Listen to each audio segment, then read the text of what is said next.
नमस्कार जय जगन्नाथ। एबे मु अच्छी डीके कॉलेज खेल पड़िया जलेश्वर रे। एबे आपण माने ये वीडियो देखचंती ह्यूज लुक एठी पूरा एकत्रित होइचंती। हबार कारण हला ए टीजी गाड़ीटा ए कंटेनरटा आपण माने देखि पारुथबे एथरे लोडेड ऑफ गोरु सबु धरा पड़िछि। गाड़ी एटा होउछि तेलंगाना गाड़ी आउ एटा धरा पड़िछि जलेश्वर डीके कॉलेज पाखरे। गाँ लोकर मिलित प्रयास जुगुरु एटा पूरा धरा पड़िछि। आउ धरला परे एमाने पुलिस आसी सबू किछि तांको हाथ रे नहीं थिले। आ देखिया को जना पड़ुछि ए गोरु गुडा सबू साउथ इंडियन गोरु, साउथ इंडियन जो लड़ाकू गोरु एवं पूजित गोरु। देखिके आपण वीडियो रे देखि पारुथिबे ए गोरु नॉर्मल गोरु नुहे, एगुडा होछि पूजित गोरु। आउ एटा केडी भी नहीं थिले, एटार मोर किछि इन्फॉर्मेशन नाही। जदि के जानि छि आंको विषय रे ताने दया करी मते कमेंट रे कुहो, देने मु आ गोटे वीडियो बनेइमी।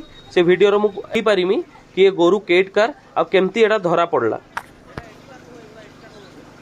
ए वीडियो मु खाली एतकी कहते चाहिए सबू किसी ठीक अच्छे, गाड़ी धरा होइछि भी ठीक अच्छी, किंतु ए गोरु को उचित स्थान रे नहीं जावाटा दरकार जेठी आंकर प्रॉपर ट्रीटमेंट आउ केयरिंग करि परिबे।